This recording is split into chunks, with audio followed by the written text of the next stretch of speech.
go. Got him. I think he deserves to live. All right. Here's our 2 fish for the day. Not a bad haul.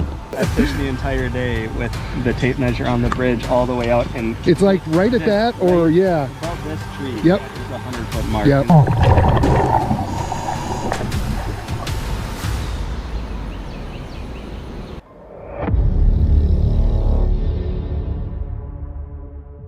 On October 18th, 2024, along the shifting beaches of the Outer Banks, Heidi from Lil Red Heidi Hood began what should have been a simple coastal getaway.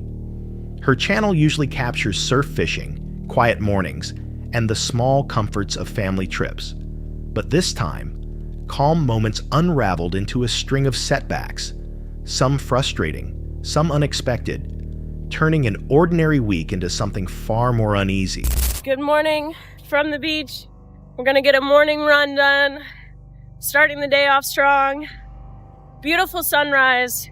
My goal is to run at least a mile in the mornings. This is really helping me stay on track of some goals. Obviously, staying healthy and fit, but it also helps me to not drink alcohol. All right, you guys, we made it. Look at that. Whew. Just made it back to the house. The sun is finally up. Good morning, Bruce. Good morning, cutie. All right, you guys, breakfast is over and we are headed to the beach just to wet a line and get a feel for what's out there, what might be biting.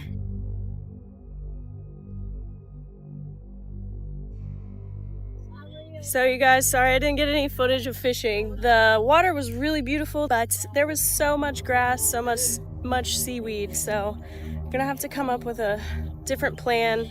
Are you ready? You need to get your mom's reel fixed. We are at the infamous little bridge. It's pretty windy. I haven't fished this in so long, but we got my brother, my dad, some of the teammates for the tournament. Apparently there's some trout around. The morning opened with Heidi running along the shoreline, using the routine to keep herself grounded in a trip where everyone else seemed more relaxed than she wanted to be. She returned home to her dogs, gathered her things, and joined her family for the first attempt at fishing. But the day shifted long before anyone caught a fish. Their first session on the beach ended almost immediately. Every cast came back tangled with seagrass, forcing them to stop and reconsider their plan. It was only an inconvenience, but it nudged the mood into something heavier. Moments later, that feeling proved right, because what they discovered next couldn't be fixed with a simple reset. It's been an interesting day so far. This morning, we went outside and almost all of our fishing rods had been stolen. Supposed to be fishing in the Nag's Head Surf Fishing Tournament starts tomorrow. Luckily, the thieves were nice enough to leave us 2 rods that we're gonna be using to fish with. I had a really sentimental rod stolen, actually 2.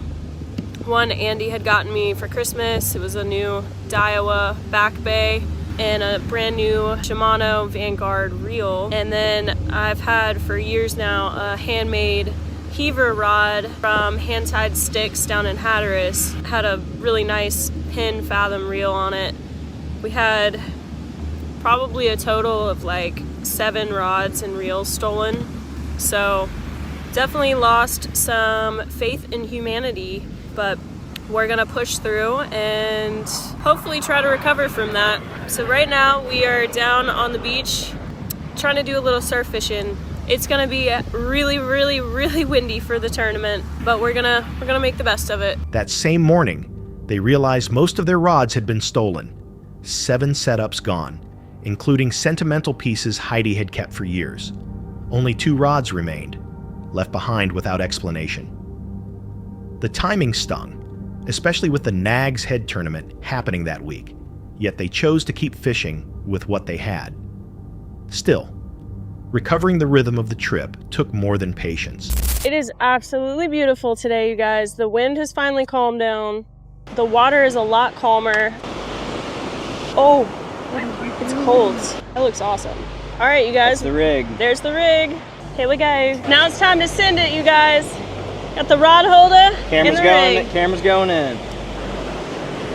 All right, you guys, we got the camera out right there in the rod holder. We're just gonna let that thing do its job, and hopefully there's some good stuff on the camera when we go back and look at it. Got my brother's sand flea rake, which is an improvement because usually I just use my hands. Hopefully we can get enough sand fleas to use for bait. Whew. Got 2.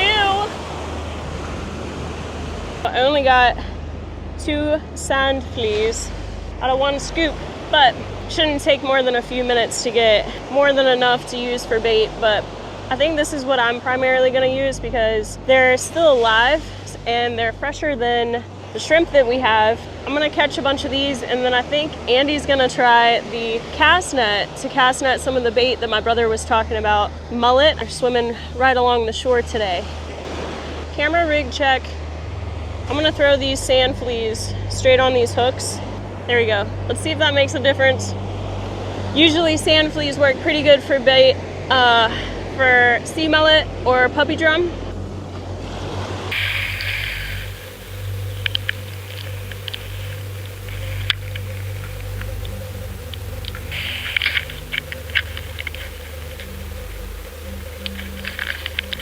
All right, you guys, so we are seeing a lot of bait swimming around the surf right here. So I just went back to the house and got my cast net, and we're gonna see if we can't catch a few.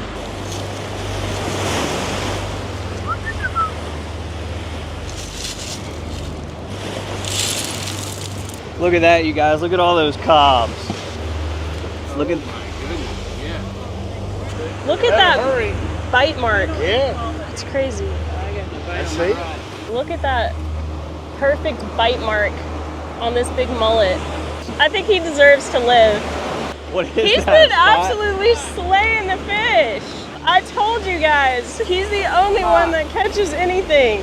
What was your secret bait? Was it the bloodworm or the shrimp? Ew. Bloodworm. Nothing seems to be liking the shrimp or the sand flea. We're gonna go rig up a different setup to hopefully maybe catch something massive. All right, you guys, this is a contraption right here. If this works, it's gonna be awesome. Gonna have a live bait fish on the end. All right, guys, I'm gonna reel this one in. God.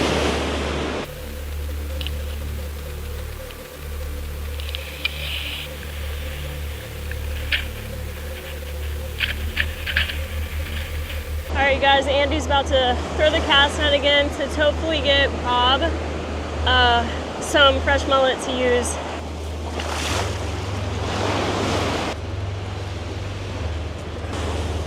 As the tide is definitely coming in a little bit, so hopefully the fishing's about to pick up for us.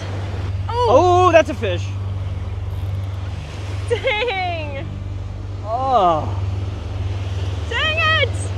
I got him that time. Pretty sure. Yes! Yes! It's a baby mullet. Hallelujah! Got one. Actually, to be fair, I did catch a fish really similar to that. I did catch one this size during the tournament. Rush. Oh, Is that that wasn't you? I got one! You do? Ooh! Dang, I think he got off. We're gonna give it one more shot.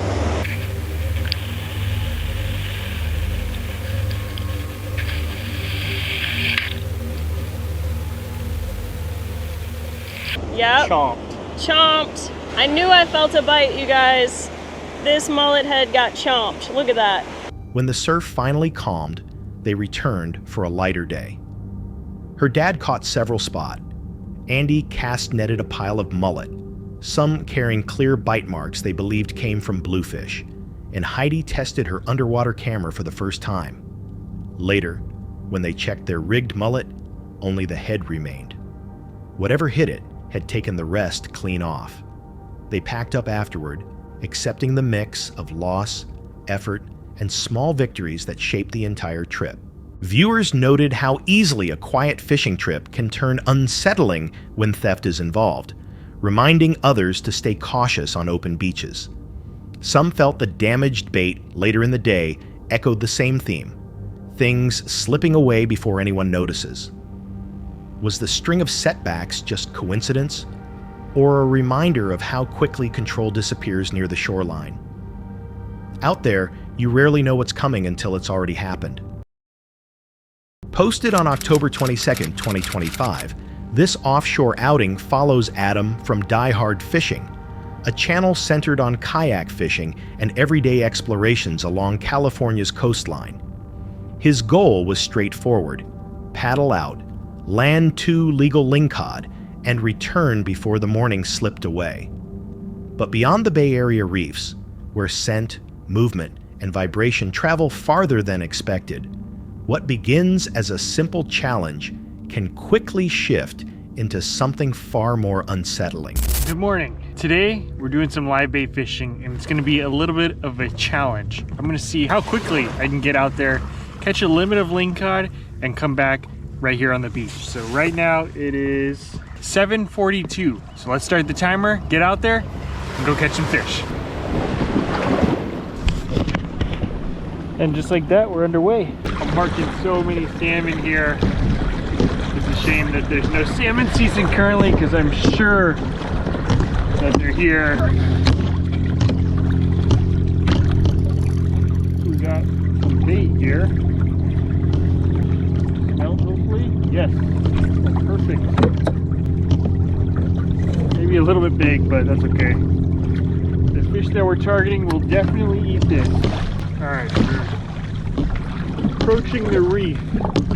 So there's 2 reefs that I want to hit. This is the first one. It's in a little bit closer. So obviously if we can catch them here and get back, that'll make our journey a little bit shorter and faster. But if there's no luck here, there's one more reef out a little bit farther. We'll go there next as plan B. Yep, we're on. Oh, just let go right there. Thought we had him hooked there, but guess not. Definitely wrecked this bait though. Alright, send him back down. There's a bite. There's a bite. Yep, got him. Yep, he's on. Oh, he's running. I don't think this is the same fish. This one feels a little bigger. Oh yeah. Yep. Oh yeah. It's on like Donkey Kong. Oh man. This one to the surface. Yep, there he is. Nice fish. Definitely keeper. Oh. Oh no. Oh, there he goes. Try that one more time. There we go. Got him. Pretty good gaff shot there, if I don't say so myself. There you have it right there. Fish number 1. Really nice fish. Alright, we're gonna take care of him, get back down there. So a limit is only 2 fish, so we're halfway to the limit right now. Just always a good idea to clean or to bleed your fish as soon as possible. At the first reef, he secures his initial lingcod, measures it, and bleeds it on the kayak to keep the meat clean. The blood disperses into the current, sending signals he can't track. And something in the distance seems to pick up on them. Oh my god, a great white right here. Huge great white right here. He is just chilling, swimming in a circle here. I don't know if it's best to just stay or start moving, but I think we're gonna start moving. He's just chilling right here. Look at this guy. Oh my god. Okay, I don't really like the way he's going here. Oh, that's a big shark.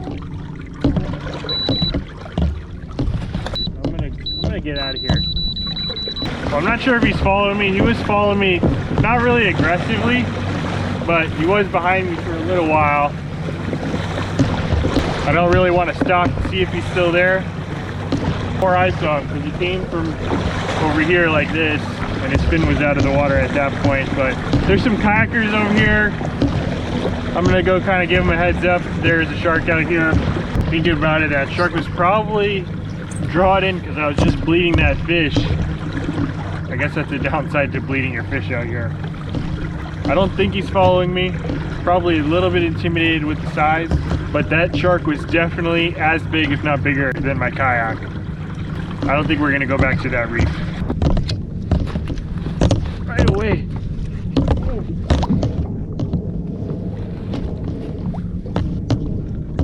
Oh, we foul hooked him. Foul hooked lingcod. Well, we actually foul hooked this one and it's not a keeper anyway, so we'll get him back really quickly. As the bleeding continues, the shark reappears, circling the kayak, pulled in by the scent and the sounds of a struggling fish.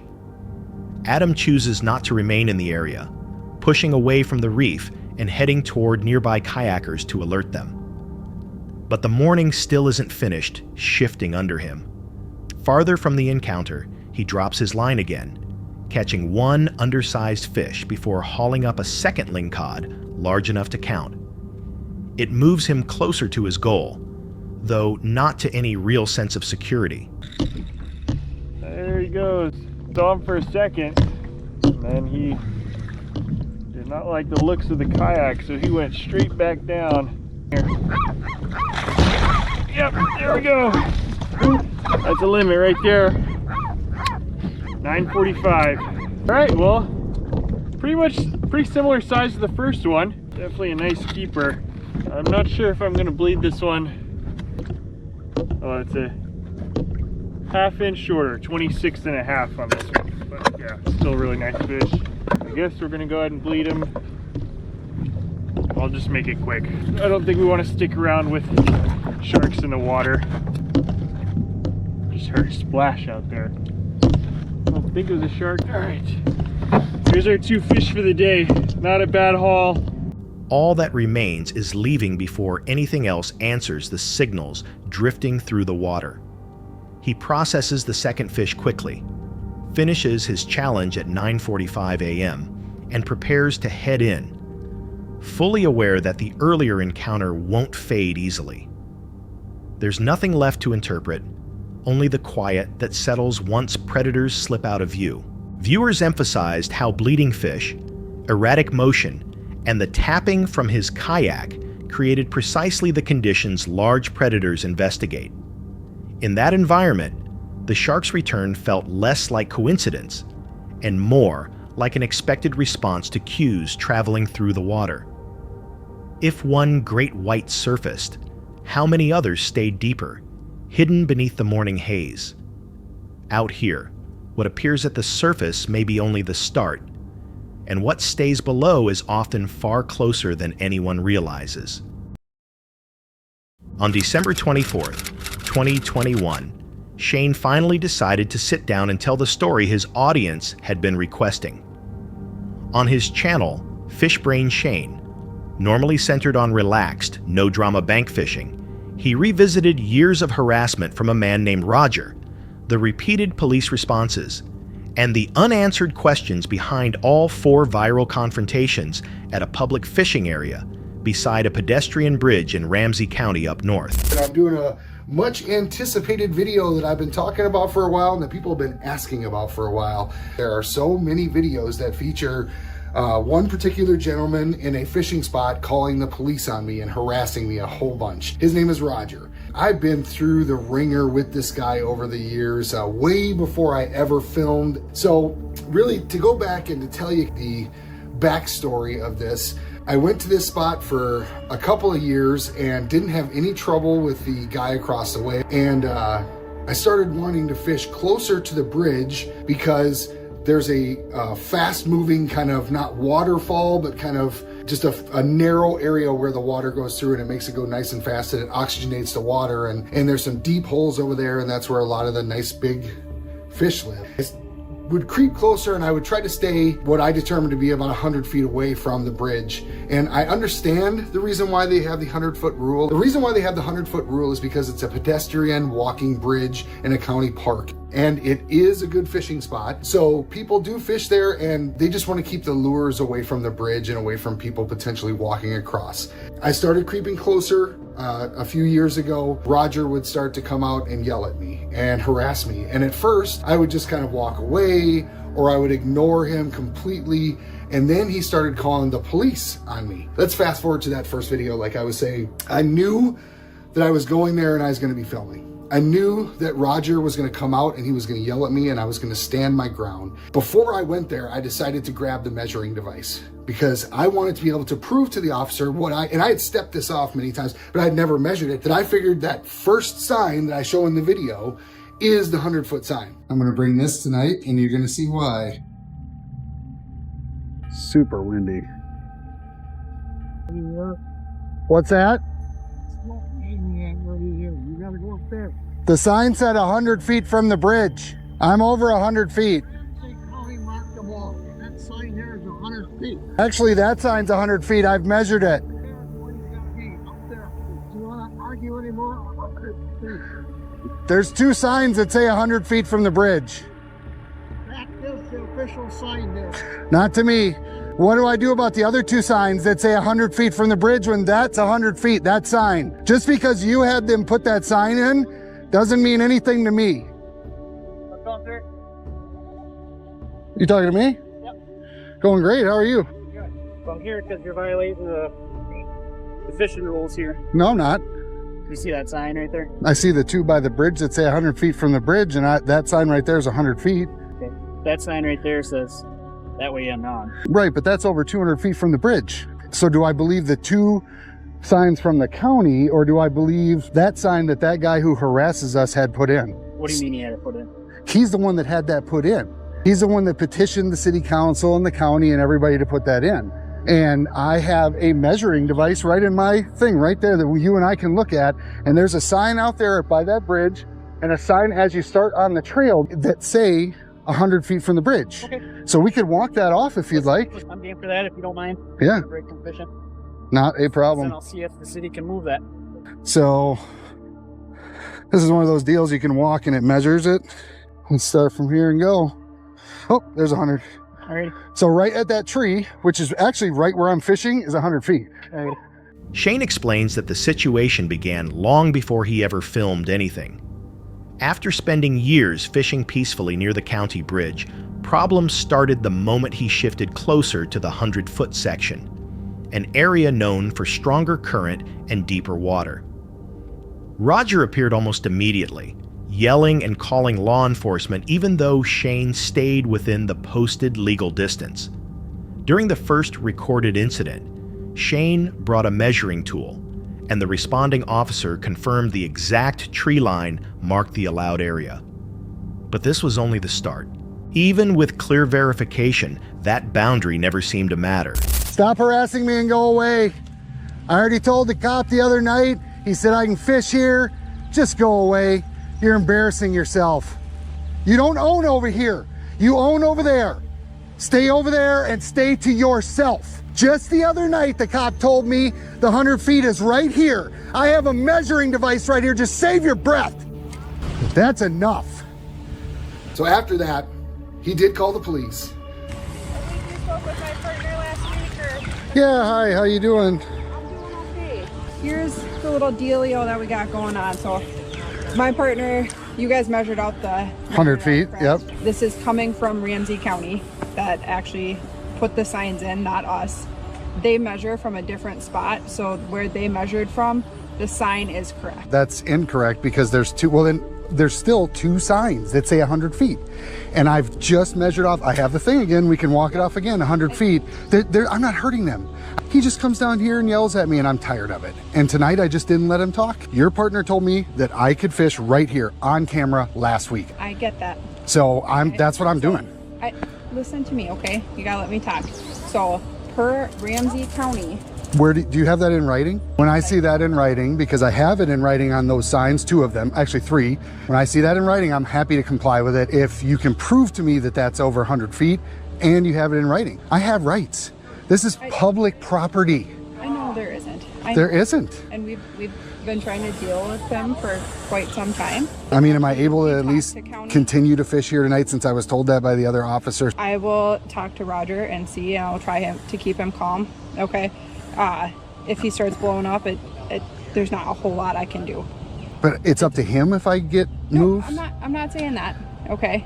We got some county saying one thing, we got But see, he owns that property. He doesn't own right where we're standing. Trust me, I know. When Shane returned a few days later, Hoping everything was settled, Roger showed up again, louder than before, and once more called the police. A different officer arrived and gave a conflicting explanation that the county measured from elsewhere. Shane reminded her that another officer had already confirmed the rule on video, but the conversation spiraled in circles. By the end, the officer admitted his ability to fish depended on whether Roger got upset that night. And the pattern only became stranger as more people appeared. I am the dude who fishes here.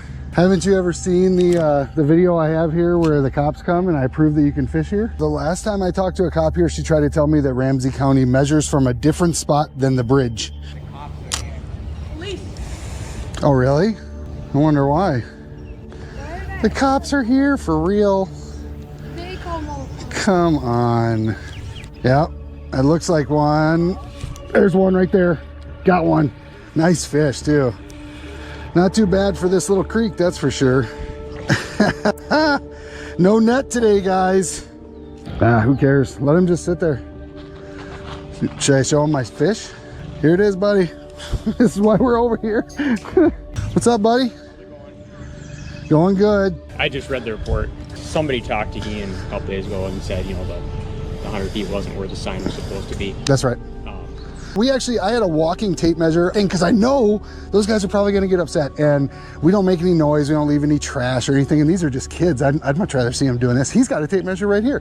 I talked to Parks and Rec, and they said bring a tape measure as long as you're within 100 feet of the bridge. I fished the entire day with the tape measure on the bridge all the way out, and it's like right at that, or yeah. About this tree. Yep. It's a 100-foot mark. Yep. We're down there, and I'm standing there, and there's these kids, and it wasn't even Roger, it was his wife that called the police on these kids. You know, what else could these kids be doing? I get some people that ask, why do you fish there? Why don't you just move down the line? Why are you bothering this old guy? Just say very succinctly, it's a public park that as a tax-paying citizen, I have the right to fish in. I buy my license, I follow the rules and the laws. I do not keep too many fish, and I clean up after myself and after other anglers. On another visit, Shane encountered a group of teenagers fishing the exact same spot. Predictably, Roger, or his wife, called police again. When officers arrived, one of the teens measured the distance himself. The officer agreed they were completely within the legal limit. Even Roger's wife hesitated when Shane pointed out the kids were simply fishing and not causing trouble. She stepped back inside, leaving the bank quiet for the first time. Shane ended the story by explaining why he continues to fish there. It's public property, the law is clear, and he refuses to give up that right. Some viewers believe the conflict escalated because the posted measurements were inconsistent, creating room for confusion or intentional twisting of the rules. Others point to the repeated police calls, suggesting the issue was never distance at all, but an attempt to control who stood on that shoreline. If one person can twist a straightforward rule into years of confrontation, what happens the next time Shane stands near that same tree line? And more importantly, how many calls will it take before someone finally sets the record straight? On August 24th, 2025, just off New Pass near Longboat Key, Captain Ken from Florida Gulf Coast Marine Services headed out for what should have been a simple jumpstart call. His channel typically showcases smooth, uneventful tows. But that afternoon, Florida's weather shifted so fast that a routine assist turned into a risky fight against the elements. How's it going? Good. What? Yep. Do you guys need to jump or tow? Okay, where your battery's at? Yeah, battery's dead. Which side? Right in the middle. Okay. Because if you go more, you're fine. So when I turn it off, I'll go. Yeah, okay. See what we can do.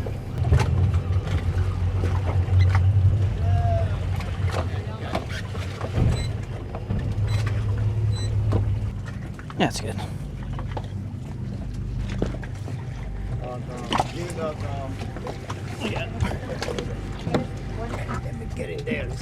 freaking cake. And once you get the battery connected, you're just going to push this button right here. Okay.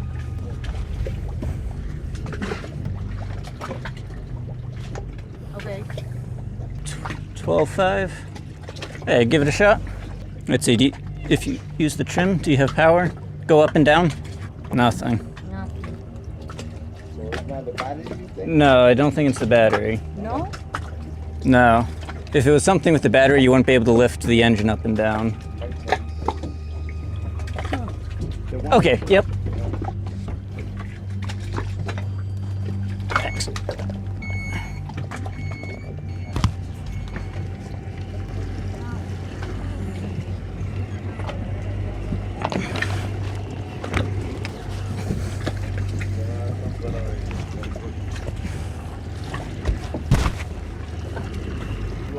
Anything like a lift? We'll keep the engine down and Okay. pretty much just sit back and relax.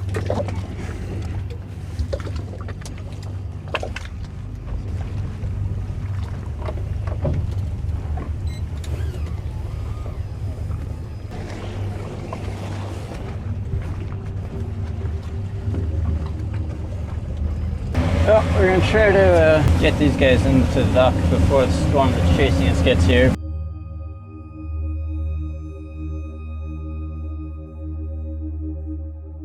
And picked up real quick. Just bright skies ahead, and a wall of rain coming after us.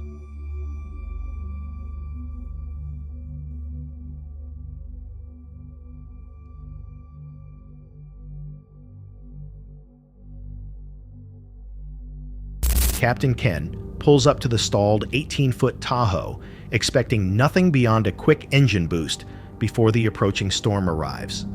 But as he speaks with the couple on board, the sky tightens with dark clouds, radar lights up with lightning activity, and a sense of urgency pushes everyone to resolve the issue quickly. When repeated attempts fail to revive the motor, he switches to a tow. Only minutes into the job, the weather breaks wide open. A wall of rain smashes into the towboat, erasing the horizon almost instantly. Lightning cracks overhead while Ken hunches into his hood, gripping the wheel and trying to keep the line steady. Visibility collapses to nearly zero. No channel markers, no shoreline, just instinct, training, and the tow rope stretching through a curtain of white water. And when the storm finally eases, another problem rises beneath the surface. All right, real low tide.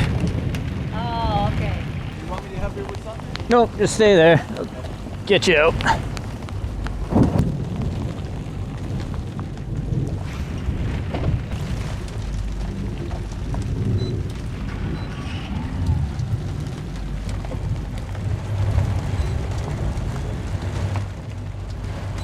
Can't go that way.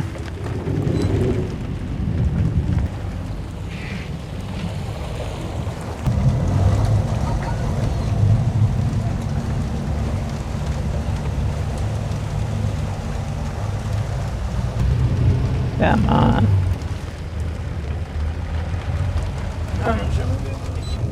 What was that? Okay. My chart here. Navionics says.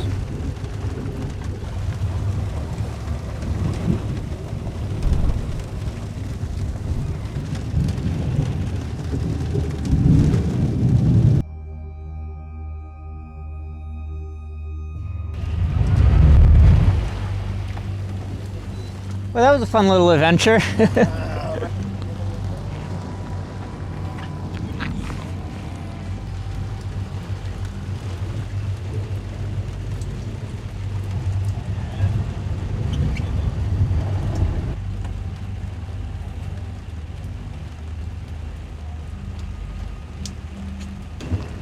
Is it? You're gonna hate this.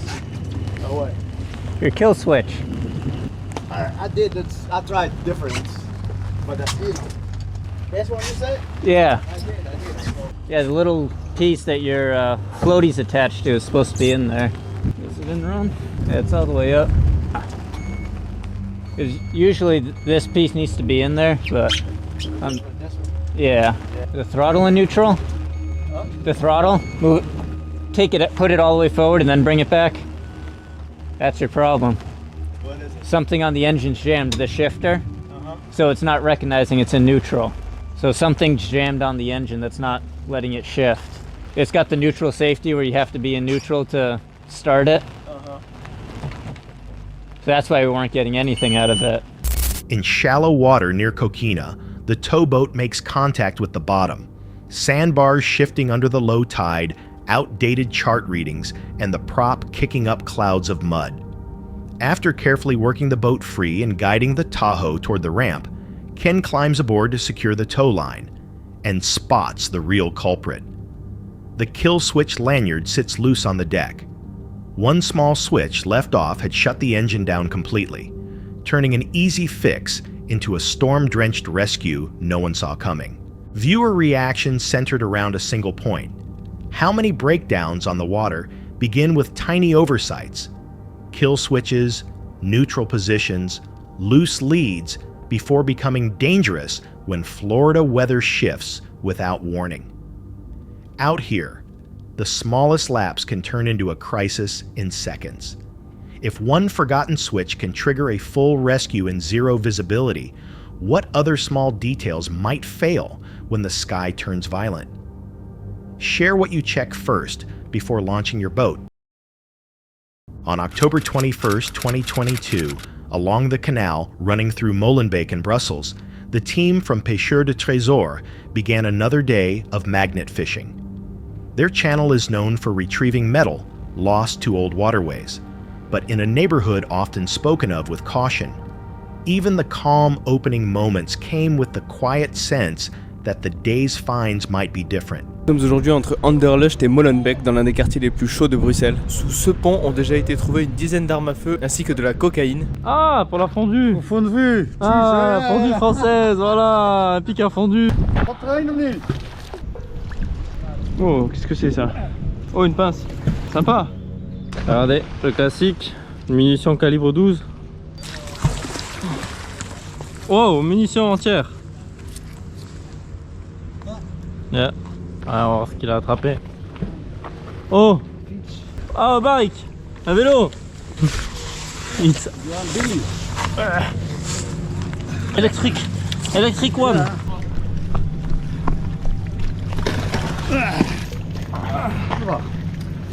Vélo de livraison de bière. Ouais. Ok, je vais l'essayer. Non, non, c'est bon. Oh! Ouais, c'est bon, il marche. Yes? I think. Peut-être de la drogue? Ah, ça serait incroyable. The content that put in the... Ouais. Yeah, dredge. AirPods. Is there real? I don't know. I think so. Yeah. Elle est originale et un ressort qui peut être un ressort d'arme. Oh, look. Hey. Ah. Là ils ont sorti le grappin pour enfin sortir ce skate et cette trottinette qui font de la résistance. C'est une trottinette électrique du coup, sûrement de la ville. Bravo. Super. Allez, un ordinateur. Nice find. There's nothing. Breitling, Rolex. I don't know, look. Oh, regardez cette médaille. RSCA. Faut pas filmer, je suis trop flou. The first haul came up heavier than expected. A full bicycle, followed by pieces of an electric one. At face value, the items seemed ordinary, yet the way they emerged gave the moment a deeper weight, as if they hadn't simply been tossed in, but deliberately left there to vanish. It felt like the canal was holding more than abandoned junk. Then the tone shifted. Their magnet latched onto objects smeared with strange residue, then hooked onto a sealed metal safe, and soon after, several firearms. Each pull added another layer of unease. Chemically stained items, bags, safes, weapons, one after another from the same small section of water. Even seasoned magnet fishers grew cautious between throws. Ja, het blinkt wel. A watch, I think. Lijkt nog niet zo lang hoor. Ongewijs weer naar. Misschien koper, dat is koud. Maar het is magnetisch. Look met je magnet. Check with the magnet. Check met de magnet. Goed zien. C'est pas mal, hein? Non, ça non. Là, il y a une couleur. Gold stamp. Il y a une couleur chelou, lui. Hein. Bon, celle-là, c'est blanc. Yeah. Look with diamonds. Wow. Oh. Oh. BBM. Nice. Echt waar, kan je niet hebben? Patek Philippe. Patek Philippe. Ah, kijk joh. Oh my god. Alarm, hè? Yes. Don't take my Philippe Patek. En look. Look. You can defend your Philippe Patek. Ja.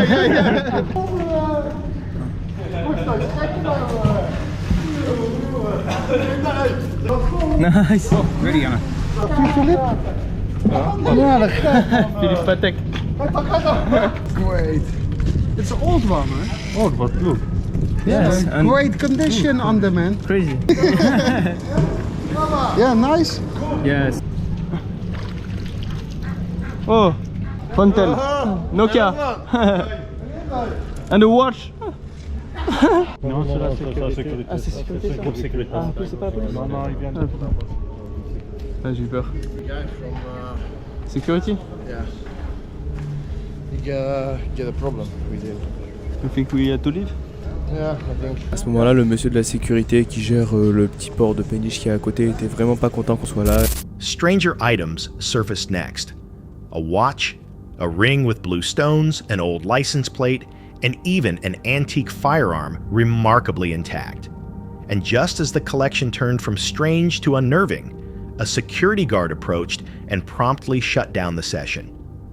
The day ended there, their finds scattered along the bank with no clear explanation as to why so many suspicious objects were clustered in that single stretch of canal. Viewers immediately picked up on the pattern: bicycles, chemical-marked items, safes, guns, too consistent to dismiss as coincidence. Many pointed out that this canal had long carried a reputation for hiding things people didn't want found, raising quiet questions about what had happened there before. If this much surfaced in one afternoon, it's hard not to wonder what still lies deeper in the mud, things that never touched a magnet, waiting in the parts of the canal no one has searched yet. On July 26, 2024, far along the Chattahoochee River in Columbus, Georgia, Jake from the Dalmedy channel set out for what should have been another simple dive. His videos typically follow quiet searches for lost gear beneath dark, slow-moving water. But this time, as he moved across the riverbed, something buried in the silt shifted the day from routine to unsettling.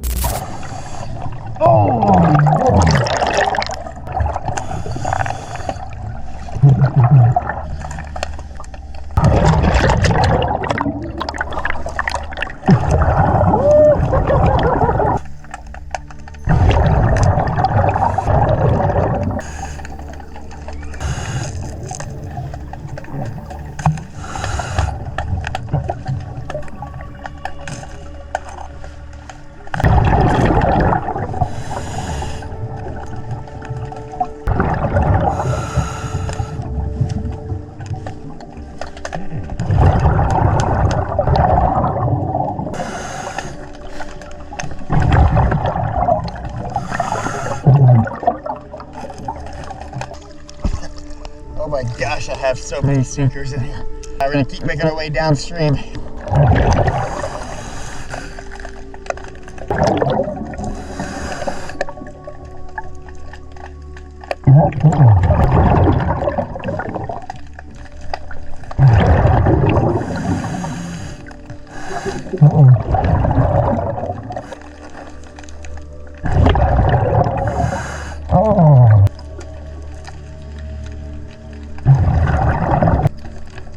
Oh.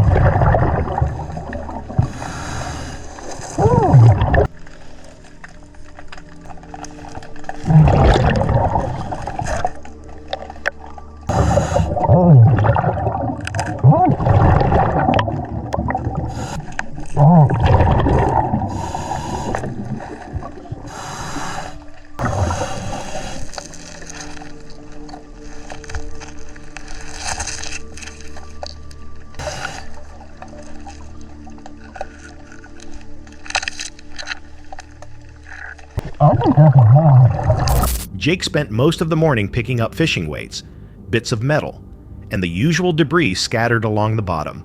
Nothing out of the ordinary. But near the base of a bridge, a long metal cylinder half buried in the sand caught his eye. After pulling it loose, he realized it wasn't scrap at all. It resembled a shell, heavy, rusted, and disturbingly well preserved. The discovery brought an immediate pause, and the uncertainty only grew. Dude, that looks absolutely ridiculous. I don't know what I just found, but that looks like some kind of bomb or mortar, right? Like, look at the tip. I don't know though. Jesus Christ.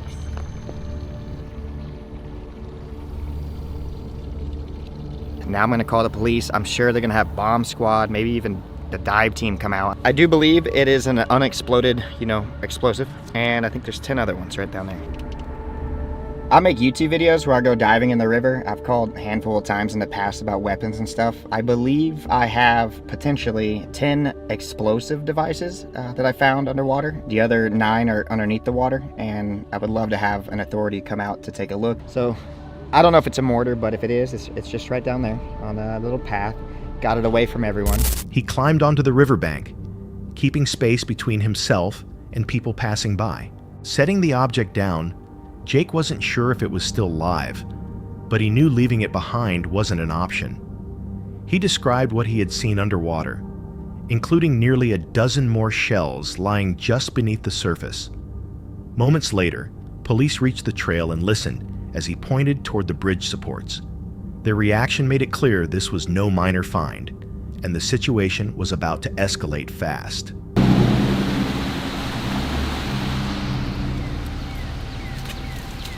So the bomb squad's here. They're gonna go take a look at that device.